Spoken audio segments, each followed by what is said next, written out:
Hello students, last lecture में हमने sentence को पढ़ा था। Sentence, phrase, clause, idiom, proverb को डिफाइन किया था। इसमें हम पढ़ेंगे काइंड्स ऑफ सेंटेंस। पहले sentence, what is a sentence? Sentence is a group of word that gives a complete sense. और फिर मैंने आपको बताया था कि सेंटेंस में एक सब्जेक्ट होता है, ऑब्जेक्ट होता है, सब्जेक्ट, वर्ब और ऑब्जेक्ट होता है। स्ट्रक्चरली जब हम बोलते हैं, जैसे श्याम हिट अ बॉल, तो शॉम जो है वो सब्जेक्ट है, हिट जो है वो वर्ब है और बॉल जो है वो ऑब्जेक्ट है। तो सेंटेंस की कुछ काइंड्स होती हैं, ये वाली मेनली। एक होता है अफर्मेटिव सेंटेंस, ये होता है यस वाला, जिसमें आप यस करें।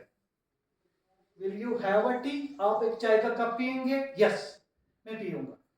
तो जिसमें भी यस होगा उसको हम अफर्मेटिव बोलते हैं।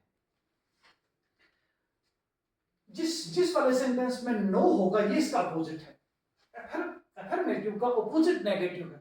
आई will not have a tea, I will not go to school. तो जिसमें नो नो या नॉट हो, इसको हम बोलेंगे नेगेटिव। असर्टिव में कोई फैक्ट होता है या कोई स्टेटमेंट होता है, जैसे the sun, the earth revolves around the sun, एक स्टेटमेंट है। तो इसमें सिंपल एक स्टेटमेंट होता है या कोई फैक्ट होता है। एक्सक्लेमेटरी सेंटेंसेस में कोई सडन जॉय, ये सडन सारो होता है, कोई sudden feeling, a loss,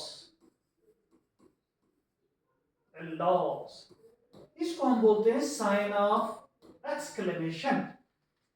a loss, hurrah, we have won the match, some sudden feeling of joy or sorrow, उसको हम एक्सक्लेमेटरी सेंटेंस बोलेंगे। इंपेरेटिव होता है, इसमें तीन चीजें होती हैं। एक होता है ऑर्डर, कमांड और रिक्वेस्ट। या इसमें ऑर्डर होगा या कमांड होगी या रिक्वेस्ट होगा imperative sentence. Please give me a glass of water, imperative sentence है। नेक्स्ट हमारा ऑब्जेक्टिव सेंटेंस होता है, इसमें प्रेयर या विश आता है। May you live long, prayer या विश जिसमें आए उसको हम बोलते हैं ऑब्जेक्टिव सेंटेंस। और कुछ सेंटेंस ऐसे हैं जो लेट से स्टार्ट होते हैं, जैसे let us play, let us drink, let us go, let us read. तो these are the kinds of sentences mainly. Affirmative yes वाले, negative no वाले, no not वाले, assertive fact और statement वाले, exclamatory जो कोई sudden feeling of joy या sorrow बोले, imperative order command request वाले, optative prayer और wish वाले। एक और होते हैं वो इसमें मैं लिखना भूल गया, वो है interrogative,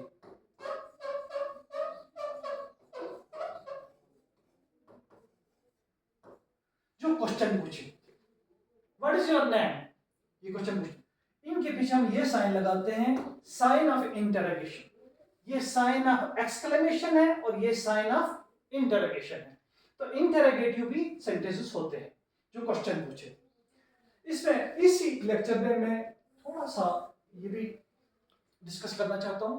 क्या बेसिक बच्चों को ये चीजें क्लियर नहीं होती? This, that, these, those. एक नजदीक में अगर एक चीज होगी तो हम दिस लगाएंगे, वही चीज जब दूर होगी तो दैट लगेगा। This is a marker, that is a balm. मगर नजदीक में बहुत सारी चीजें होंगी, these are markers, these are books, बहुत सारी चीजों में दीज लगेगा।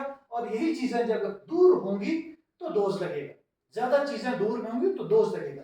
फिर हिज यूजुअली हम मेल के लिए लगाते हैं, हिज पेन, हिज बुक, और हर हम फीमेल के लिए लगाते हैं। ये थोड़ा सा बेसिक्स मैंने कल इसमें क्लियर करना था लेक्चर 2 में। आई होप कि आपको समझ आएगी। Thank you.